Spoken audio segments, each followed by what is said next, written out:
Look at the picture that Chris put out on Instagram of Omega with the world title and Chris with the Intercontinental. Like, two guys from Winnipeg, ruling the wrestling world. That's pretty cool. And, which gets us to the main event.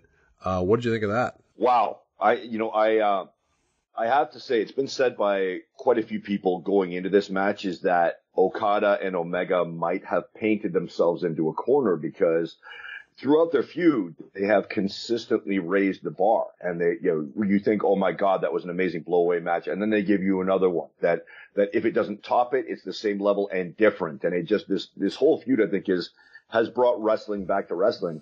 But this is the big blow off. They're 1-1-1. This is going to decide who comes out of this whole thing, the winner after the dust is settled. They really needed to come to the table with something amazing, and they needed to sustain it for a long time because it was a three falls match. And I cannot commend Okada and Omega enough because with the bar already raised up into the stratosphere, they cleared it and they raised it. And I thought it was amazing. I thought it was a very, very fitting blow-off to one of the greatest feuds in the history of professional wrestling. Yeah, absolutely. Kenny was in better shape than I've ever seen him. He was just cut to the bone, looked fantastic, tanned up, looked great, new tights, ready to go. And, the amazing thing about these guys is like they go 60, but they set a pace like they're going 20. And so that part was really cool. And, Kenny had said that, look, the strategy is here to kind of win the first fall. And when that didn't happen, I mean, that changed the whole game plan. And as I said on commentary, it's like the old Mike Tyson. Everyone's got a plan till they get punched in the face, right? Exactly. And it, I thought it told a great story all the way through. There were little nods to previous matches as well. Once again, it was really cool to see that the One-Winged Angel is remaining a strong finisher because there are very, very few strong finishers left in professional wrestling. They're usually ruined. This is something that has remained one of Kenny's big guns, and going forward, it's going to be something to be considered very, very dangerous because it's been kept strong in the eyes of the fans. Yeah, man, that's the thing. It's like, everyone trying to get their crappy, I got to get a pop on the false finish, and it's like, I'm so lazy, I'll just get someone to kick out of my own finish. It's like, it's so stupid. It makes absolutely no sense. When I used a top rope knee drop, which is, I still think that's one of the more devastating moves that's ever been done in pro wrestling, and it's devastating in its simplicity. You're jumping off the top rope with a knee across someone's throat. No, I never had anyone kick out of that. I mean, why would I? It's like I either hit it and pinned them or I missed it. No one ever kicked out of it because that's stupid. And so I think it's great that move has been protected. I thought they did a great job with the drama at the end. I mean, it was really, it's like I've been around this stuff for a long time, but it just, I tell you, those two make it real easy to feel like a fan in the front row getting excited and yelling and jumping and screaming. And, just because of the little touches and the drama and the whole thing. And it's like, it's funny because I've read, the only feedback I really get, because the Japanese don't, like, I don't have someone in my ear producing me. And they, many of them speak English, but I mean, they're not going to pick up on the nuances of commentary in the way that someone else would. So, which is understandable. So most of my feedback is either my friends telling me whether it was any good or not, or on Twitter. And so probably, I generally get a lot of positive stuff on Twitter after I call a big show. But I mean, this was 10 times the feedback I normally get. Specifically the main event. And it's funny, it's like people are saying, and I feel funny saying this, but people are saying on Twitter, and I've retweeted a bunch of the stuff. And people have said like, oh, I'm sick. All of your retweets people putting you over is filling up my news feed. But the thing is, if I don't do that, the reason I do that is because then the Japanese office actually sees what the feedback is, right? And I think that's important for them to know that. It also promotes the match. So those are the reasons why I do that for those that have asked me. But it's like people are saying like the call of the pinfall, where apparently I said hook the leg 6 times, even after the pinfall had been registered. I was still saying hook the leg, hook the leg. Like that none of that was planned. And that legitimately was just me being super excited in the moment and reverting from commentator to manager of Kenny Omega, which I've done on a couple of occasions before. And I think there's this weird dynamic with Omega and I where, you know, people have called it a Heenan Flair relationship where I kind of manage him sometimes from the announce position, and sometimes it sneaks out, kick out, you know, or something like take a powder or something like that. And this was like, I was saying, hook the leg, and I was increasingly getting excited just because of the drama of it. And then I was almost like an out-of-body thing. I just heard myself still saying it, and I'm going, why am I still saying this? The match is over. And then I just kind of like, you know, my voice started to break up for whatever reason, and that was it. And so I was like, oh my God, I totally screwed that up in the moment. No, it was, and people liked it. It was transferring legitimacy. It was legitimate emotion. You and Kevin Kelly don't work with handcuffs on. And I think that everybody can agree that, you know, the big dogs on the WWE, they put unnecessary restrictions on the commentators. I'm not telling them how to do their business, but at the same time, I think commentary is better when it's more legitimate, just like the work is better when it's more legitimate. And it came across, you know, even the supposed fumbles and stumbles, that's what somebody does when they're legitimately bought in. You know, when people get emotional, they don't speak in perfect sentences all the time, and they blurt things out, and they say things without thinking. And I thought that came across in your commentary. You know, overall, I think Omega is one of those guys that cares enough to make sure that he makes it as easy as possible for you to suspend your disbelief and buy in. And that means attending to the little things as well as the big things. How many times do you see workers and you know they're already thinking toward their next high spot? So their Irish whips look like crap, and their punches look like crap because, well, that small stuff is not going to get me a pop, so it doesn't matter. Yes, it does, because if you try to make those good, people stay mentally bought in, and then the big things mean even more.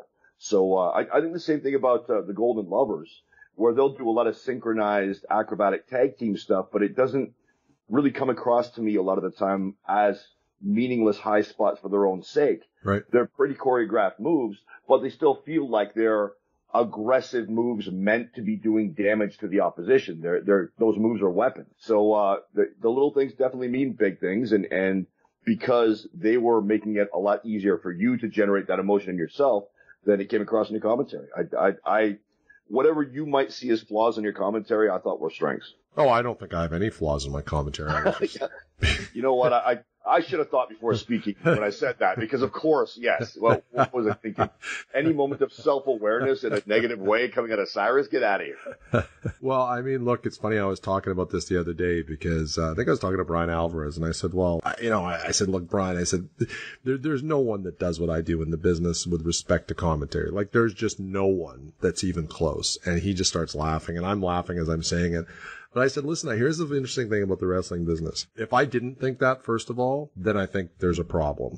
Secondly, it's like the thing that people don't understand about performers in the business, and actually I'm doing Jim Ross's podcast. I think it's going to be this week.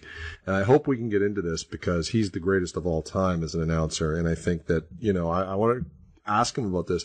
It's such a cool dichotomy that at the one hand, someone like me on, you know, doing the announcing will legitimately believe that there's no one that can do what I did with Omega's match at the thing as a color guy. Kevin did it as a play-by-play. I can believe that at the same time be highly insecure about my performance and not want to listen to it. And that is, as you know, being in the movie business, that is the essence of people often, is it not? Yeah. Dude, you know, I have lost count of the number of TV shows and movies I've been in early in my career before I started taking acting very seriously, where I cringe watching my performances now.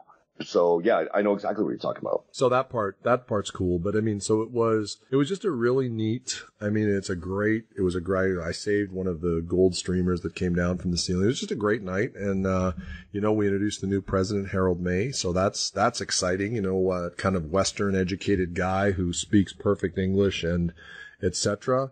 It's just like, it was just a great night. And it's like, wow, I don't know where it all goes. I mean, Jericho's the Intercontinental Champion. It appears he might be doing something with Evil, because Evil ran in and ran him off when he was, you know, putting a leather belt, old school whipping on Naito.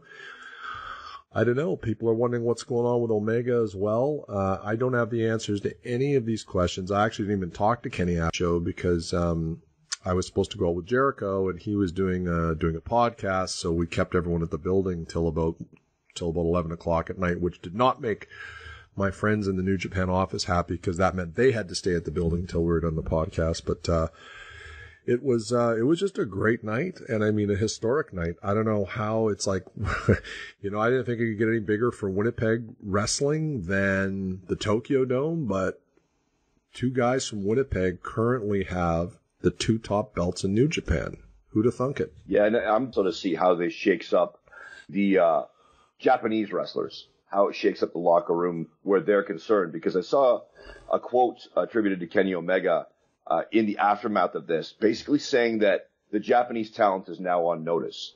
And he makes an interesting point where not only is this good for New Japan's international aspirations, because, you know, there are Gaijin foreigner wrestlers holding those top two belts, and also Michael Elgin holding a belt. So it's kind of like what happened in sumo for a while, where foreigners run in and just clean out the entire sport. Yep. But if this quote that and I read it online, so I'm going to say if this is accurately quoted from Kenny, then what he said is that the Japanese talent might have gotten a little bit complacent, might have gotten a little bit comfortable with their position, and now all of a sudden we've got Canadians coming in and wrecking everybody. So what are you guys going to do about it? You have to step up your game. And it is a solid point that now the Japanese wrestlers, they really need to turn things up, because, you know, Canada definitely has. 100%. So great night in Japan. I'm hoping you're going to join me in Japan for the next big show. I'm not sure when that's going to be exactly, but that'd be a fun trip there, kid. Yeah, we'll see. I mean, my work schedule is really erratic, but at the same time, if I'm free, I'm out there, because I love going to Japan. That's even cool. If it means spending time with you. Some of the other big news to hit on real quick, as many people saw if they follow Jericho's Instagram, Impact will be on the Jericho cruise. What form, we don't know, but I can tell you that if you put that many Impact and Ring of Honor wrestlers in the same place in an enclosed area, I just think that's going to be really cool. So we're going to see how that kind of rolls out. I think that's going to be fascinating. This means Callahan, doesn't it? Does this mean Callahan as well? Yeah. I don't know. I don't. Dude, you got to let me know. Like, you don't have to tell me on the air, but you got to let me know immediately if that means Callahan, because I got to start preparing accordingly. I just think having him on the boat's a bad idea. But anyway, so that's cool. And then last week, since we did the podcast, obviously, we had the Impact press conference in Toronto for Slammiversary, which was awesome. So that was cool. So lots of cool stuff. I want to encourage people out there, if complex in Toronto, the trip to Toronto, which I think is great, because Toronto's a world-class city. If you haven't been, if you have been, you already know that. So make a road trip to Toronto July 22nd and hook up Slammiversary, because it's going to be a massive show at the Rebel Complex in Toronto. We're going to have a couple of days of TV afterward. Hang around for that. Hang around for all the great interactions. We've got the best fan interaction packages that you can imagine with Impact Wrestling. So I'm pretty pumped about that. And my last question, did you see Sami Callihan versus Eddie Edwards in the middle of the woods? I still have to watch that. I'm behind on my Impact, but I've been anticipating that and trying to avoid spoilers online, because I've been looking forward to checking that one out. So I will find time for it today for sure. Dave Meltzer mentioned that it was a nod to the Inoki battle on the island, which I don't know how much it was a nod to. I did mention that to someone when we were booking this, going like, this is, but there are no islands to use, so you can't just go.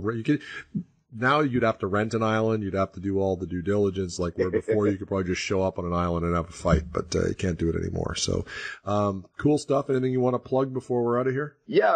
First of all, I want to send out public congratulations to CM Punk. We had some communications before both of his fights in UFC, and for all the hatred you're going to see online out there, and for all the people who say he doesn't deserve it, I've been talking with this guy about MMA since he made his initial announcement that he was going to be fighting, and he has always taken it seriously.